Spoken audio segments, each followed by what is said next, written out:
Сәлем достар, бүгін сіздерге өзім уәде еткендей түріктің танымал кино актрисасы және әрі кәсіби модель Бегюм Кютюк жайында видео дайындадым. Ол тағдыр жазуы телехикаясында Дефне рөлін керемет сомдаған. Бүгінгі шығарылымнан актрисаның өмірбаянымен, жеке өмірмен және карьерасымен таныс боласыздар. Көруді бастамас бұрын лайк басып, комментарий қалдырып, қоңыраушаны бір басып қойыңыздар. Ал кеттік ендеше.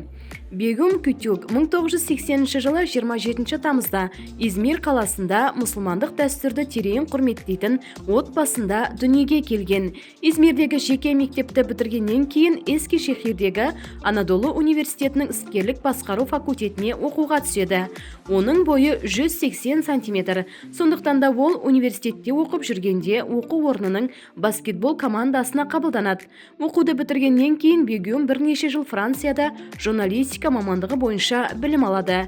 Дегенмен де сұлу сымбаты, бойының ұзын болуы оны модельдік өнерге алып келеді. Актрисаның модельдік мансабы 2001 жылы түріктердің Best Model of Turkey байқауына қатысқаннан кейін басталды. Ол екінші орынға ие болғанына қарамастан, модельдік агенттіктер мен телепродюсерлердің назарына ілігеді. Сонымен бірге актриса 2010 жылдан бастап театр сахнасында да өнер көрсете бастайды. Оның кинодағы дебюті 2002 жылы Періште телехикаясы болды. Алайда актриса Далина Волков және Королек птичка певшая сериалдары арқылы танымалдылыққа ие болды. 2014 жылы Кютюк Өзжан Денис, Кадис Шендил, Гүл Унат және Гурбей Илеримен бірге Тағдырымның жазылған күні немесе Тағдыр жазуы сериалында басты рөлдердің бірі Дефненің бейнесін сомдады. Жалпы актриса 14 сериал мен фильмдерге түскен. Жеке өміріне тоқталсақ, актриса биыл 41 жасқа толады, алайда әлі перзенті жоқ. 2010 жылы Эрдел Ешіролгуға тұрмысқа шыққан. Жанкүйерлер оны өзі сомдаған кейіпкері Дефненің тағдырын қайталап жатыр деп өсектейді. Алайда бәрі де бір Алланың қолында екенін ұмытпауымыз қажет.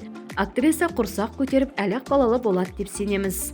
Ол балаларды өте қатты жақсы көреді. Қазір сериалдарға түспейді. Есесіне қайырымдылықпен көп айналысады. Достар, актриса туралы бар ақпарат осындай. Алда қай әртіс туралы шығарайын, комментке өз ойларыңызды жаза кетіңіздер.